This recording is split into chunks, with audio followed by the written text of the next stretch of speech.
Hello, hello, and welcome to The Road Less Traveled with Gary L. and Gigi's Boo. Yeah, I had everything muted, so the audio was a little weird. Everything was muted out. So how you doing tonight, everybody? Gigi's Boo, you there? I'm here. I can't hear you. I'm here. Can you hear me now? Yeah, I hear you now. Very good. Glad that you're all right. And Grimnir hears the drums. He always hears, for some reason, he hears drums at 7 p.m. on Sundays. I'm not sure why that is. He hears drums anyway. Say again? He hears drums anyway. He's Indian. Oh, okay. Yeah. And guess who we have with us tonight, Gigi's Boo? And who do we have? Who is it? Is it SuspectSky? That guy in the chat room. Oh, yeah. Are you there, Adrian? Glad he joined us, yeah. You there, Adrian? I am here. Thank you so much for having me, Gary. Okay, great. Yeah, we've been having all these crazy things going on with the audio beforehand. I don't know what kind of any echoes we have going tonight. We did have some earlier when we were playing with the equipment. Might have located the source of it, but we'll see as we go along. The fine ears of Grimnir and company, they can pick up that stuff, and I'm not hearing it. But I did hear it earlier, but not now. That's a good thing. So hello, chat room, RLM. Asmo's not here. I don't see Asmo much anymore, but I think I know there's some things going on there. Barman's here, Beth C, Darth Rome's Grimnir, Moose Girl Kate, Atomic Punk Beetle, Chalcedonelli, IB Don C 2 times, Java Doctor, Robwork, Sock Puppet, Behind the Woodshed. There's Hal. Clank, okay, Click and Clank, and Colfax, and etc., etc., etc., etc., and Frumpy, and Gigi's Boo, and Graham Z, Grendel, Yehovah, Awana Taco, Kozu, Bot, Pawn Sauce, and SuspectSky. So anyway, something went on today, Adrian. You want to tell everybody about what you did today? It was a first for you, I think. Oh, it definitely was. This was my first discussion video. I've done a couple before, but it was just featuring myself. This time I invited Gary and a number of others from the Suspicious Observers Fly on the Wall crew to join me in a, 2-hour long discussion. I might break that up a little bit, where we talked about Oak Island. We talked about the most recent fast radio burst discovery. We talked about laser lights being picked up at 234 stars that seem to match a really interesting pattern of non-naturalness. And then we also discussed social media and its effects on political polarization. So it was a really exciting afternoon. And thank you so much, Gary, for being a part of it. You're a huge help. No, you're welcome. It was a lot of fun. And it's like, there's so many different points of view. How many people total were on the show? 5 or 6, I think. Mm-hmm. Yeah, it was such a wealth of points of view. It was fascinating to me to hear a lot of it. And I thought, no, Gigi's Booth, a couple of topics there that she likes. I think, I don't know how much she knows about the Oak Island thing, but that's a big thing on TV now. Yeah, they have a series on the History Channel. Yeah, and it's on there every week. Yeah, and they've I was addicted to that show for quite a while. Yeah, and here I just find it fascinating. I really do. And here I'm looking at it thinking, the 4th season? Right. They haven't found anything yet? They could, I could use about 20 tons of TNT and put that thing to rest in one episode. Well, it wouldn't draw the crowd as long. Well, that's right. Oh, and there's the phone. God, we're back on the call, Gary. Yeah. Our phone's fixed. Hang on a minute. We need to tell that phone to go away. Or do we have a call in? No. That's on your house. That's on the normal line. I've done a couple call-in shows, and they're pretty terrifying, to be honest. Yeah, they can be. I'd like to be able to do it, but then again, still haven't made the purchase that's required to do that. So that'll come at some point. But yeah, the Oak Island business is pretty fantastic, and of course you're going to load that up on your YouTube page, right? Yeah, and just so your audience knows, Gary and I and the rest of the team, we were looking into a possible alternative theory for Oak Island that involves an Oak Island off the coast of Minnesota, and it just happens to have the same geographical properties as the Oak Island, Nova Scotia, that is kind of like the star of the History Channel show and stuff. And we kind of posited the hypothesis that maybe the regular Oak Island that everybody knows is kind of like a distraction. The one with the TV show, the one that's gotten attention for, 100, 200 years. And that maybe there might be some interesting mysteries to be resolved on this other Oak Island that just happens to be jurisdictionally kind of snagged by the United States. And it doesn't make sense really from a territorial view. So yeah, it was a really interesting topic. And I'd love to explore it more on your show or whatever you have in mind, Gary. Yeah, that'd be great. And maybe Xavier can come on and we could do a show just on that. In fact, I was hearing things. I'll admit to you, the first time I looked at the hypothesis of an alternate Oak Island, I actually kind of thought that was a little far-fetched. However, after listening today and examining the information, there are some serious questions that need to be answered there. And for the biggest one of which is what this so-called accident where the surveyors reached way up into Canada and happened to grab that Oak Island into the United States. So that was pretty weird. I'm very sorry about the phone call. That's okay. We had a house above our house to catch on fire the night before last, and it burned completely to the ground. And it burned the telephone lines, and they've been working, I think, all day. I had no idea that they would let it on. In fact, Gary and I were going to make them prorate the bill. Right. Well, they knew so that. It's on. All of a sudden, it's running, and it's on. They had to get it back on for 24 hours, right? And everybody's safe, though. You said an apartment above you, or? Yeah, a house above. It was about a block up. And it was a couple. I'm telling you, I don't know how they got out of that alive. It was 3:00 in the morning, and it burned that house completely to the ground.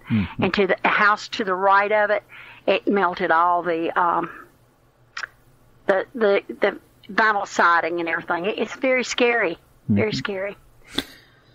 Yeah. But Beth, anyway, we're all safe. Yeah, they made it out. Everybody made it out. Good.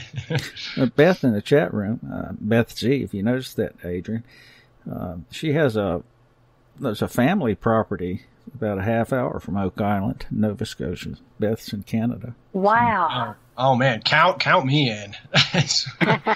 No, I would love to go visit Oak Island. She said she'd need a bunk. She's not joking. So maybe we all will pile up and go up to Oak Island. I would love to go up there. Now, of course, there's not much left of the island, I don't think, after all the years of digging and trenching. Although, a reference to the oak trees that came up earlier today, Adrian. Oh, that was so fascinating. I'm so happy that you made that symbolism connection. Well, none of us thought of that. That was really, really cool. Well, the question was, what species of oak were on the island? And from what I can read after the fact, unfortunately, there are no original oaks left on the island. So none at all. No, none of the originals are still there. That's what they say. So no, that's a little bit shady. I was going to say, can they explain why? Nice pun. Go ahead. I'm sorry, Boo Boo. Not one tree is left on the island? I don't know. Can they explain oaks. Why none of the trees are left? Is it because people are up there digging and all that? I don't know. Did any historical sort of record indicate what type of oak might have been involved? And I only asked because on an earlier show that Gary and I were involved with, we discussed that if the origin of the oaks could be identified, it might be a way to discover who might have visited the island in the past. So if they were oaks from North America or South America or wherever, you might be able to trace a little bit of that history. Or from Europe. Or from Europe, yeah, exactly. Right.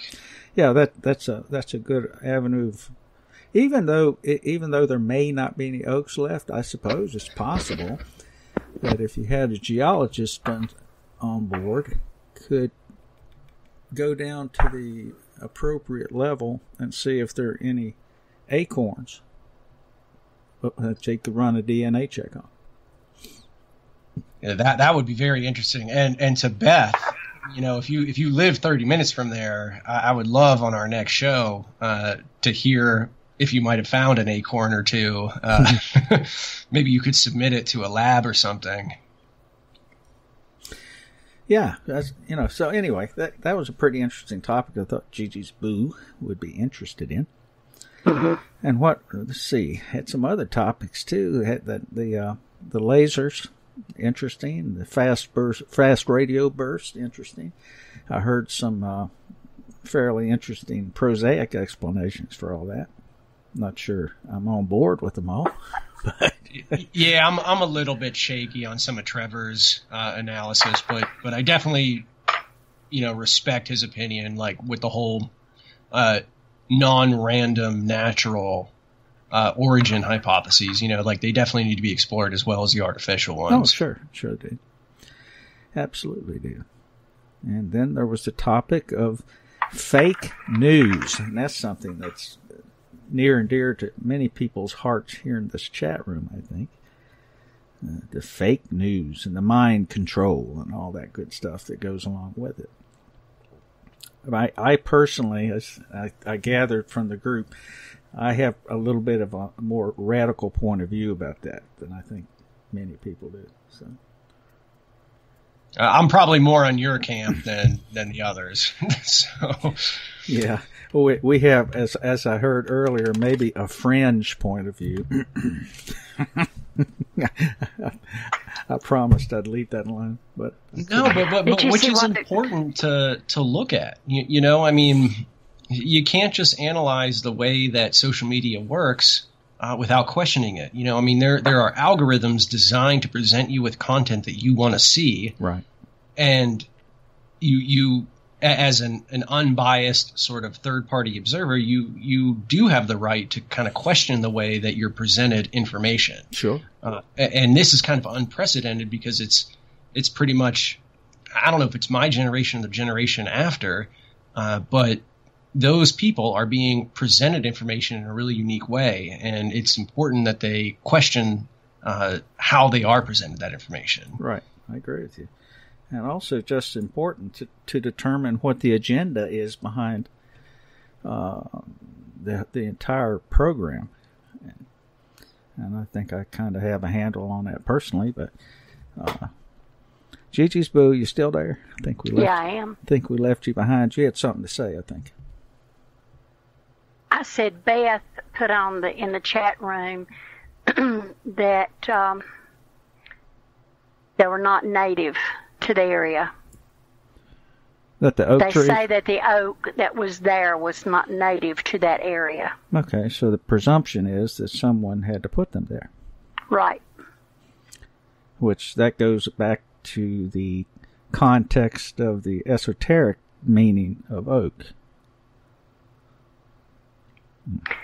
Well, listen, when I think of an oak, I'm thinking in Indian terms. Well, let's talk about that. Let's talk about the Indian side. When we want to call somebody a strong name, you don't always have to use the word strong. You use things that are strong, like red oak. Mm-hmm. I consider an oak tree very, very solid and strong. Mm-hmm. So they could be an underlying meaning with all that. Mm-hmm. Yeah, and the esoteric schools have thought the oak has always been drawn upon as being a symbol of strength or of permanence, things of that nature, which would go along with some type of covert message being effectively left behind. Would you think that might be the case, Adrian? Yeah, I love your use of the word permanence. I find that it really resonates with me, that to choose oak as your symbol in order to perhaps plant some secrets, the idea of permanence, it really resonates with me. And I loved in your analysis in our earlier discussion on my channel, just the esoteric meaning of permanence and its relation to oak. I find that very fascinating and rather compelling, and I think the whole crew did. It never even occurred to us to look at oak as a symbol. So I really want to thank you for bringing that kind of perspective to the discussion. Well, you're welcome. And I guess if it's a clue, as you mentioned, the other Oak Island in Minnesota, and what was it about another island called Birch Island that was also next door? Yeah, so Xavier, who's a fellow contributor on our other channels, he had discovered that there is another island next door to both Oak Islands, both in Nova Scotia and in Minnesota, that are named Birch Island. Mm-hmm. Boo Boo Bear, any particular significance to Birch? Oh, yeah, that's just going round and around in my head. That's... Let me think on that a minute, because there is some significance. You got to think about wood. Mm-hmm.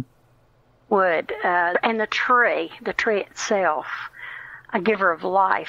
The tree gives us oxygen. It shades us from grandmother's sun when it gets too hot. Mm-hmm. It also shades you from snow, storms. A lot of people won't get under a tree because of lightning. But yeah, no, there's something to that. Mm-hmm. With oak and birch. Yes. Let me get Mother. Let me ask Mother, and I'll get right back with y'all. Okay. And Sock Puppet brings up the possibility that could animals have transported acorns to the island? Yes, I suppose it could have, but they were pretty selective, but only picking one island out of many. That's the only thing. And I also have to say with that question, because I definitely agree that it's a possibility that animals brought it, but I also find it a little bit curious that the maps, the human-made geography with Oak Island in Minnesota, Oak Island in Nova Scotia, both have a Birch Island. Mm-hmm. That's a human-made construct that seems a little bit curious and a little bit suspicious to me. Mm-hmm. And the other thing that I found most fascinating about the Nova Scotia Oak Island, at least the documentaries point out, the level of engineering that went into the creation of the actual, what do they call it, the treasure pit or money pit or whatever it is? Money pit, yeah. Money pit. And, I mean, they apparently had created a earthen dam, okay, and then installed these flood sluices. And a lot of this stuff running 100 or 200 feet underground. So, I mean, that's okay. Let me interrupt you 1 second. Okay, my mother just said that the oak and the birch are from the same family. She can't. It starts with an F, but they are the same family. In other words, there's not much difference. In them. Mm-hmm. Oh, Mother, think of that name. Fagaceae, I believe. Is that it? Fagaceae. No, that'd be the genus name, and that beats me. You're over my head in more ways than one. So. I find it interesting that Trumpy mentions mythology and the Bible. Mm-hmm. With all the kind of origination theories with Oak Island, it has to do with Templars. It might have to do with Christopher Columbus. That might be something that our team has overlooked, and maybe we should look a little bit deeper into. Is how is the oak tree represented in mythology, even Aztec mythology? Maybe kind of just determine the symbolism as you had brought up. But I think something beats around my head that the acorn was even a significant symbol in the days of the Sumerians. So I'm gonna dig around on that. Frumpy brought up a good point too. I had forgot about that. He said that the oak tree at Shechem is the site where Jacob buries the foreign gods of his people. That's in the Bible. Ooh, and what do you think about that? Because that's really intriguing. Okay, there you go. See, I'm telling you. I think it's all got to you. Woo! I don't know. I got cold chills. It's all connected.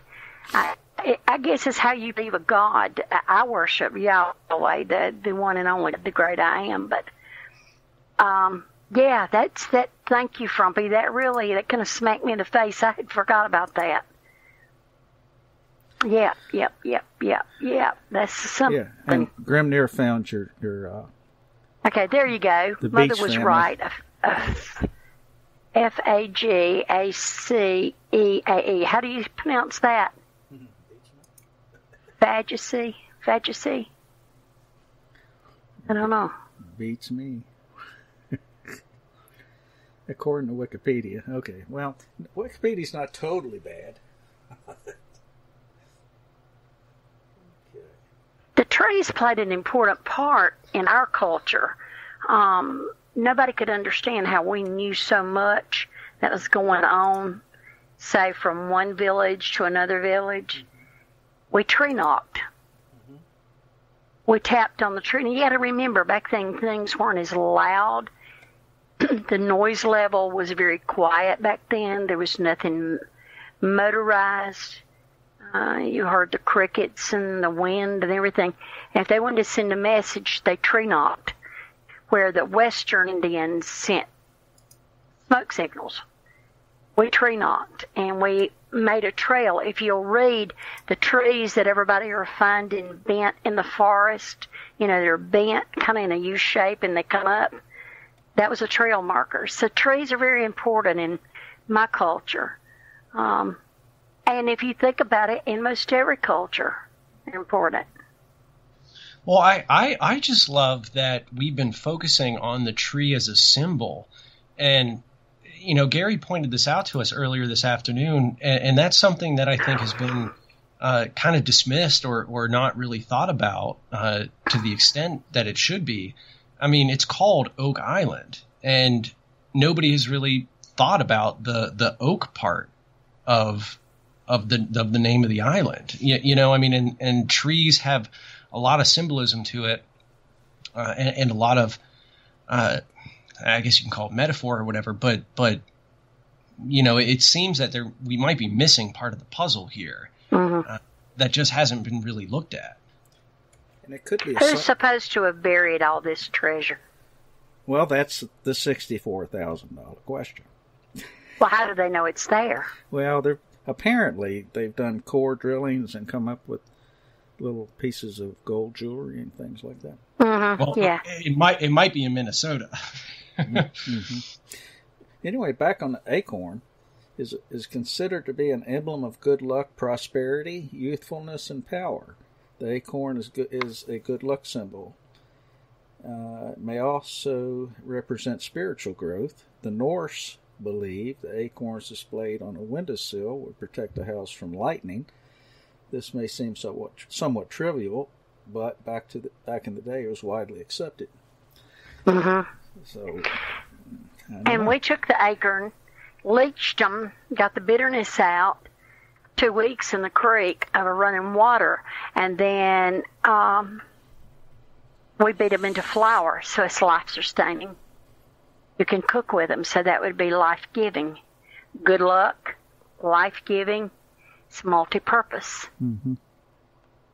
And it's also even back, if you go along with the Sitchin stuff, the Sumerian Anunnaki. I don't know what the right word to use there. So anyway, that those symbolisms often included acorns. So that's a very ancient reference. Which I guess to me the most exciting thing about it is that could be used as a big clue as far as mapping out certain places. If you look for example, looking for all the Oak Islands that might exist. What are your thoughts on that, Adrian? I mean, the fact that you drew a connection between Sumerian texts and Oak Island, that's something I would love to look into. I think symbology is a big part of the puzzle, and I think you're at kind of the forefront of looking at symbols and figuring out how they might connect to one another. Well, I mean, we look for clues.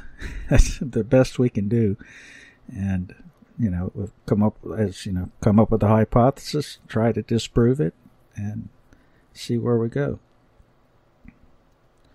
Gigi's Boo, anything else to add, Gigi's Boo, on that topic? No. Move to another one. Okay. Oh heck, let's see here. Let's talk. Let's step back a little bit, and of course we had the Shadow People show last week, right? Or no, the week before. The week before last. And there were some people who actually responded to that through the various social media. People talking about having seen those things. And and I think we kind of touched on the idea that maybe we're looking at interdimensional events, or even the possibility of time travelers. What do you think about that, Gigi's Boo? Well, I fully believe in it. I know a person, this is not actually what you would say time travel, but again, it is. I have a person who actually has seen it open, put their hand in it, it was snowing, even had a dog who entered into it, and on the other side where the dog went in, the dog was only there about 10 minutes, but on this realm they were gone about 45. So yes, the portals are there and you can time travel. Yeah, you can. Yeah, I think the Cherokee have some insight into that as well, don't they? Oh yeah. Yeah, and these are topics where we can't really talk much about. No, but I can tell you it's there. There's some things that happen. So, Adrian, that was a year ago that you made the documentary. What else has come up along those lines since then? Sure thing. And this is a topic that is very close and very personal to me. I believe, from my own personal experience, that there is a close tie-in to the Shadow People phenomenon, to the visitor phenomenon. My own personal belief is that they are manifestations of the same source. So I know, as we discussed in prior videos, prior shows, that I myself have had these kind of encounters, and obviously I get a little bit, worked up whenever I talk about it, but I do believe that they are entities from somewhere else, and by that I mean two things. I think there's an interdimensional hypothesis that's worthy of consideration. And I also think that more along the lines of my own research is the type 4 to type 5 civilization hypothesis. So this would be an extraterrestrial civilization that was millions of years more advanced than us, that basically space and time would not be a barrier to them. And should they choose to visit basically ants. We would be ants to them. Mm-hmm. Should they choose to visit cultures and civilizations like our own, how would that experience manifest itself? And I think that throughout history, we have had recorded experiences such as the succubus, the incubus, shadow people, the boogeyman. Throughout history, we've had several different cultural representations of the visitor hypothesis. And I think it could be tied into either an interdimensional hypothesis or the type 4 civilization hypothesis. Okay. Fascinating stuff. So it makes you wonder. Well, it doesn't make you wonder. It actually reminds us that how much we don't know. And I guess that's where I take exception with some of the folks who I personally believe suffer with this normalcy bias. Because we don't know it to exist today, then it must not exist. I guess that would make us we people who decided that the Earth was not the center of the universe made us kind of fringe, wasn't it? So. We're not the only ones here. Yeah, I'm being sarcastic. I'm sorry. Cut it out. Gigi's Boo, what about your shadow people? You got the shadow dog laying there right under your feet. So. Oh, he's hot mess. I told Gary I was laying in bed the other night. I said, Gary, there goes that dog again. And it wasn't our dog, but it's a black canine. Mm-hmm. And it's kind of around the bed and everything. I said, there's that shadow dog. And it just kind of walked around the bed. I saw it. I tried to do like Hal said. I tried to kind of gradually turn and look. Mm-hmm. And I could see it. And that's why I knew it was a canine. It was just kind of walking around, and then it just kind of went away. Oh, yeah. I have Hal to think about that. He kind of watched them, and he said something about turning and looking at them. I think he said that they don't like they don't like for you to look straight at them. And when the guy saw me looking, it just kind of chugged on off. Yeah, that's right. Hal did share a very rather detailed experience of his. Just in that way, there where he's at in Oregon.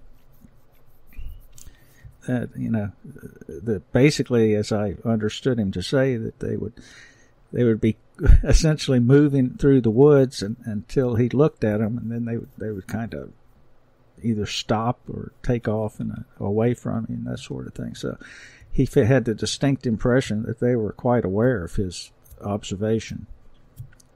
Mm-hmm. There were 3 of them. Am I not right? Hal's in the chat room, I think. Mm-hmm.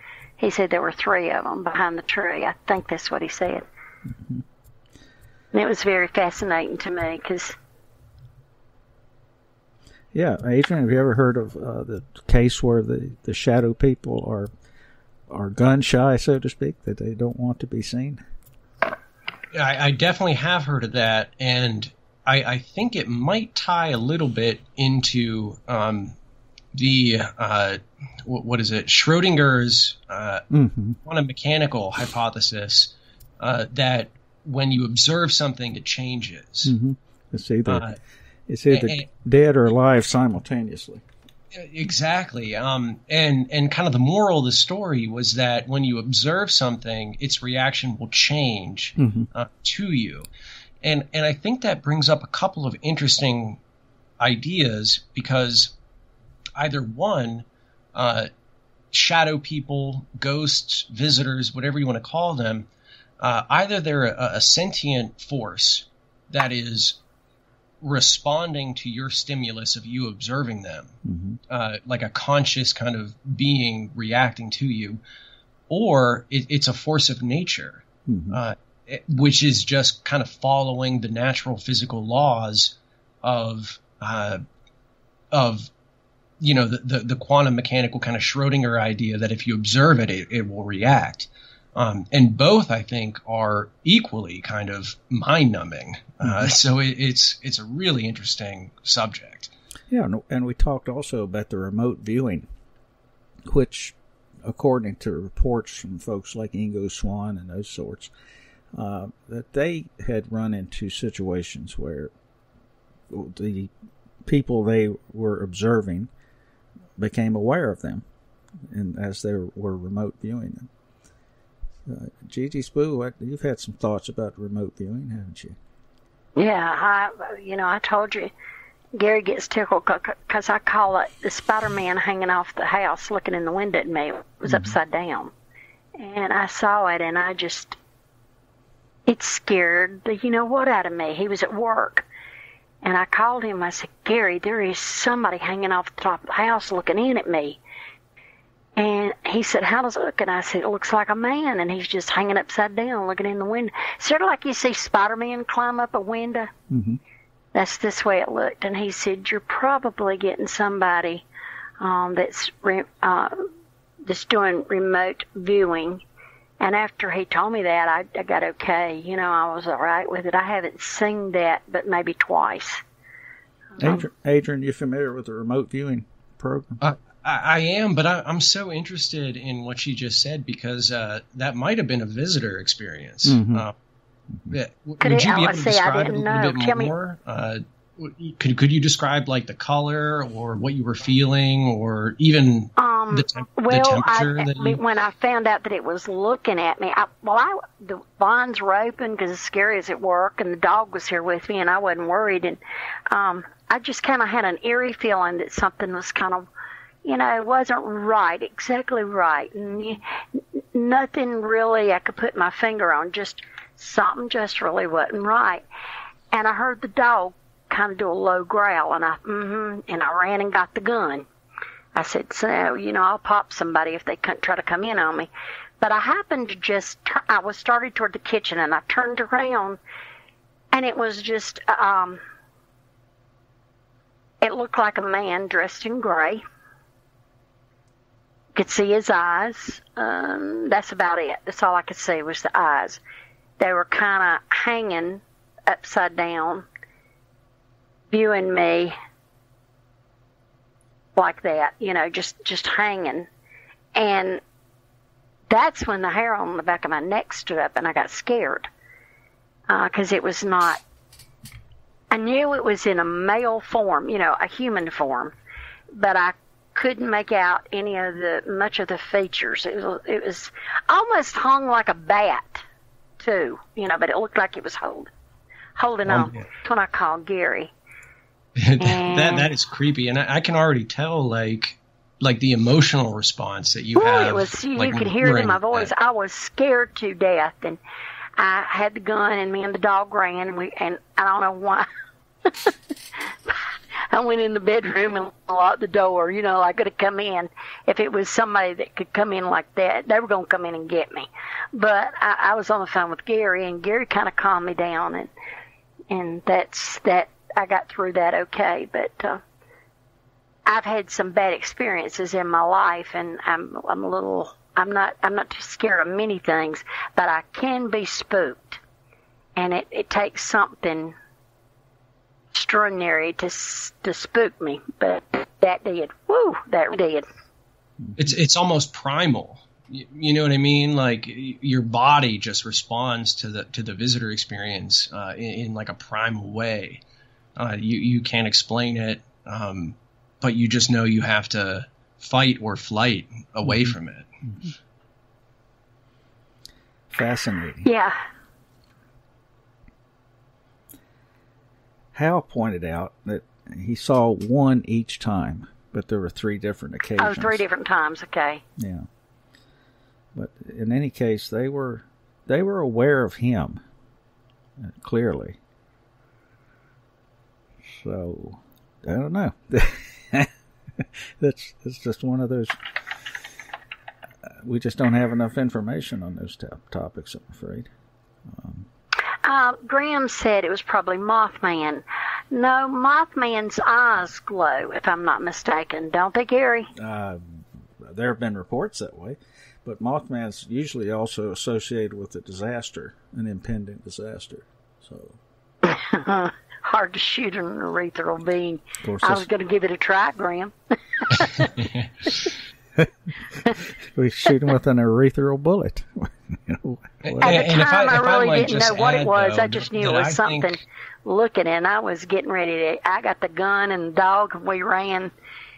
And Gary told me, he calmed me down. He said, "Now peep out, baby, and see if it's still there." And I peeped, and it wasn't there. So I went to the window and looked, and I didn't see it. So, Adrian, you had something? Yeah, I was just going to say that in my personal experience and my personal research, I believe that entities such as Mothman, visitors, things like that, as far as I can tell, it kind of is from the same source. It's kind of a manifestation from a single source. So it's not like you saw Mothman, no, you didn't see a ghost. It's kind of like you saw an apparition. You saw a manifestation of the force that we're all kind of exploring. I don't think there's a difference between Mothman and visitor and ghost experiences. I think they're all kind of one and the same. They're all just kind of different heads of the same Hydra. Yeah. Something else came up today, so a little bit off topic, but we were talking about the little people. Oh, yeah. And the tricksters. Little people are something. They're very well. There's different forms of little people. You got the dogwood people and the laurel people, and they're a little smaller than the actual little people. But the little people, they're kind of they're along with the bear, Yona. They're the keeper of the woodlands, and they have been known to take care of children. They love children and hunters. My grandfather was hunting, and he got turned around in the woods, and he just sat down and tried to gather his bearings, because it's kind of hard to lose an Indian in the woods. We're gonna find our way out. And he just sat down. He said it was real cold, and he kind of lost his bearings, so he sat down and tried to gather himself. And he said, and when he did that, he closed his eyes and he heard giggling. And they laughed, and that's all he would say. And he appeared the next morning. He came out. They were sending some of the warriors in to hunt him because he had came out, and he never would talk about it, but that he heard them giggling. Something else happened. Don't know what. It wasn't bad, but it was just something that he didn't feel like he should talk about. Another thing is, you won't hear too many of the Cherokees talk about the experiences with the little people. Now, my oldest niece, she was forever hearing them. I think the younger the child is, the more in tune they are to hear those things. You hear people say about angelic presence, that babies and children are more in tune to hear that and to welcome that, is because of their innocence. And I truly believe that's true, because she would hear them, and we were up in the mountains, and we went down to the creek, and we'd found a spring, and she said, "Shh." And I said, "What?" She said, "Be quiet." Just whispered. I said, "Okay." And she said, "The little people are here." And I said, "How do you know that?" And she said, "Shh."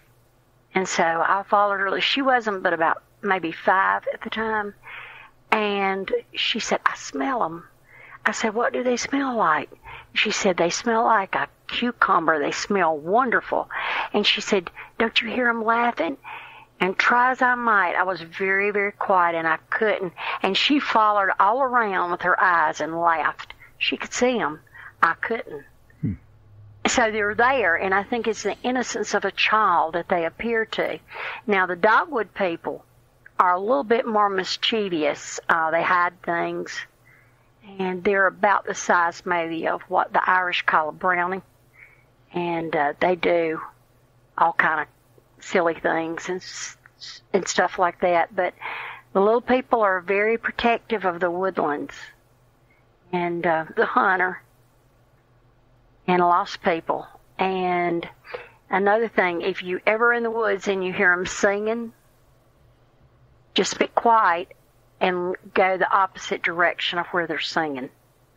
They're holding council and they're probably dancing. That's what the old ones used to tell us. So I always pay attention to stuff like that. A lot of people say that superstitious. No. These things happen and they're true. So, yep, the little people. That's all I've got to say about that, as far as Gump would say. Adrian, any thoughts about the little people phenomenon? Well, yeah, sure.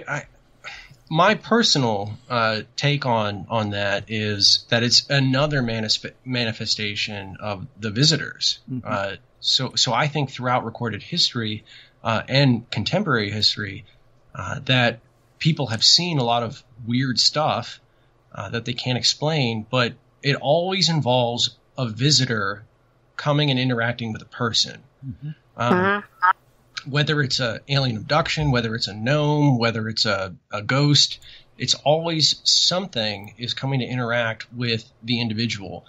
And my own personal research has come to the conclusion that it is the same manifestation of a different manifestation from the same source. Right. So yeah, I mean, I definitely think that our historical records of incubus, succubus, whatever it is, fairies, all those things, while historically might seem unrelated, I think today we might be able to say, well, maybe they are related. You know, maybe there is kind of a connection between all the mysterious paranormal phenomena and this idea of visitors from outside manifesting themselves in different ways to different people. Mm-hmm. Mm-hmm. Well, we talked about we were talking about Mothman last week. We touched on the gray man off the coast of South Carolina that comes and warns people when a hurricane's coming. And if you see the gray man, your house is spared. That's been for hundreds of years. And Hal brought up that that he would have a staff. And Hal, I'll let Gary tell you a story. I'm not going to put it over the show about what happened recently with the staff, and you'll find that interesting. But like you say, they manifest to warn. I've never known Mothman to hurt anybody. Neither have I heard about the gray man hurting anybody. The Jersey Devil, now that's a whole different story. That thing's kind of vicious, I think. And there's a lot of things. So you can take it from the realm of the good and evil, maybe. You got manifestations of good and evil. And I think the good outweighs the bad. Okay. Well, let's see. We still have about 11 minutes or so. Touch on those laser lights. Say again? Didn't Adrian say something about laser lights? Yeah, Adrian, you want to talk about the interesting network of lasers? It's funny when she said that, I was like, does she mean the laser lights I saw as a kid, or does she mean the laser lights in the scientific article that we recently uncovered? Both, Adrian, both. Both. Oh, okay. Well, to the first point, we and Gary was a part of this show. There is a really exciting article just published on a number of physics websites. I'm trying to remember. It's like AXISX or something. I forget the actual URL, but you'll be able to find it on my channel whenever I eventually publish this video, where this individual created a hypothesis about what a civilization what they would do to try to communicate their existence to other civilizations.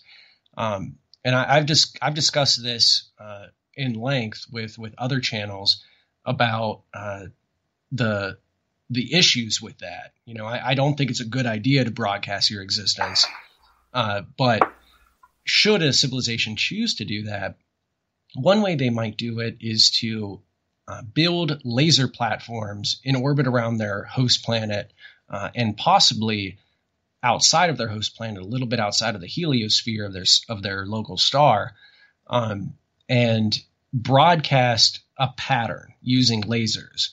And the pattern that this individual identified as being the most simple yet obviously artificial was to have the wavelength of the laser and the period between bursts of the laser cut in half each time.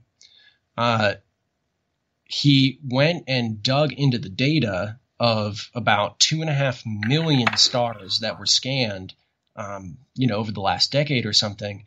And he identified 234 solar systems that were exhibiting the same pattern, that halving of wavelengths and halving of periodicity.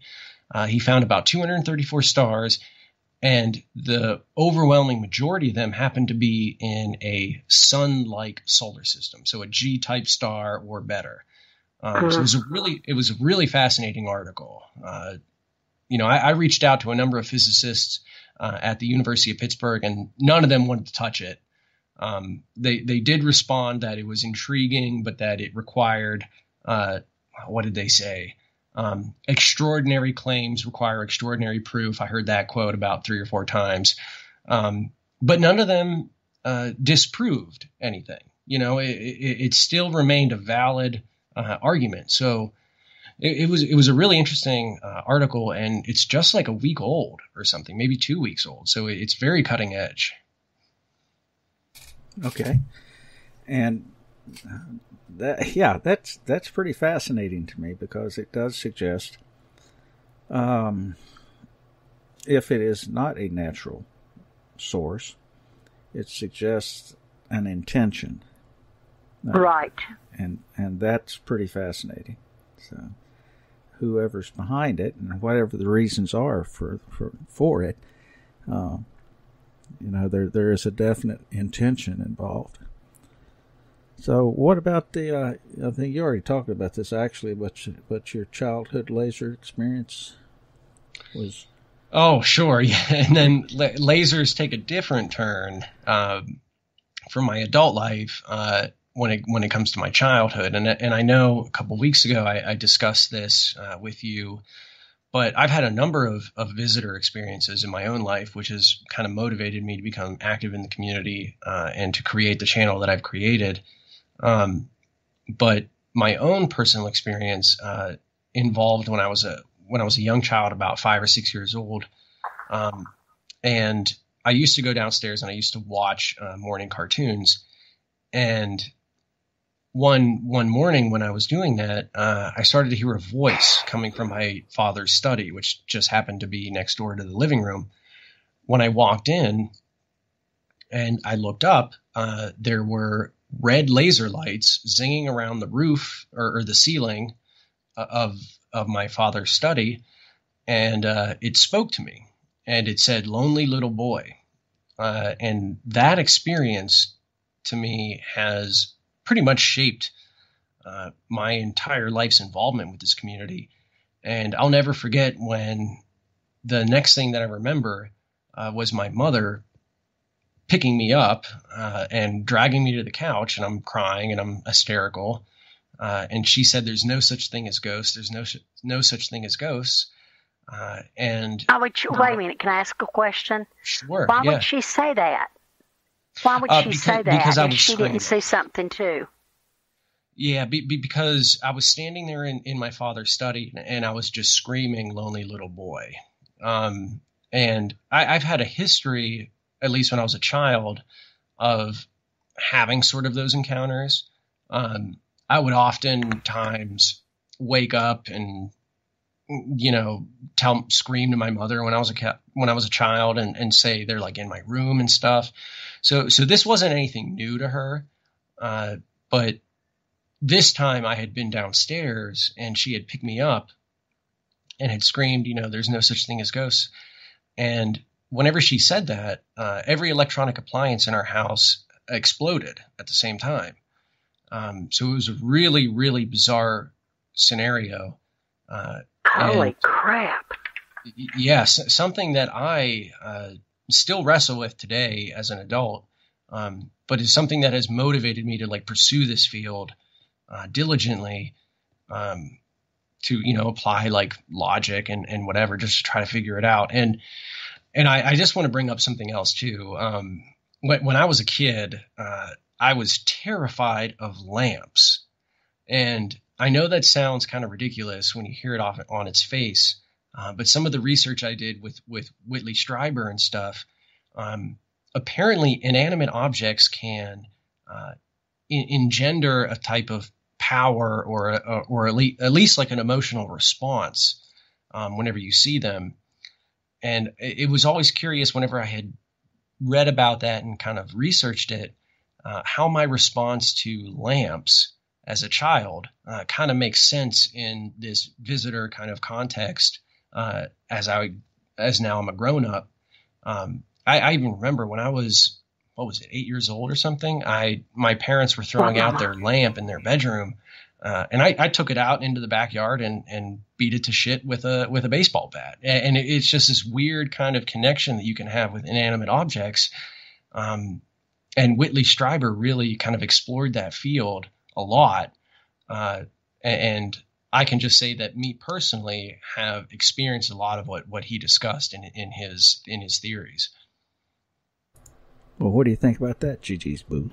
Well, my mother's listening, and a light bulb went off for her, okay? She wants me to tell you about her experience. Okay. In her grandparents' home, they had a light fixture that hung from the ceiling. It was a light. It had a chain that you pulled it on and off. But on that light fixture, there was some type of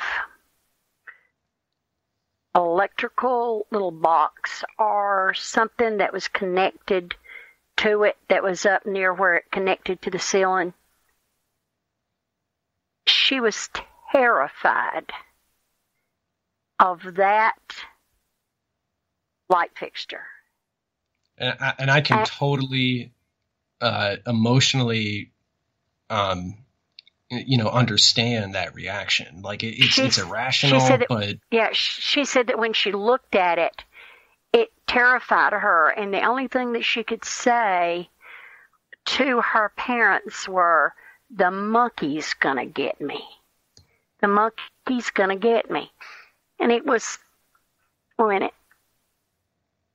Yeah, okay. She said she was grown, and they changed the light fixture. And her brother called and said, "Mom and Daddy wanted me to let you know that we got the monkey down." And she said, "I freaked." She said, "I knew automatically what he was talking about. He had no clue that she was actually afraid of it. He thought she just called it the monkey."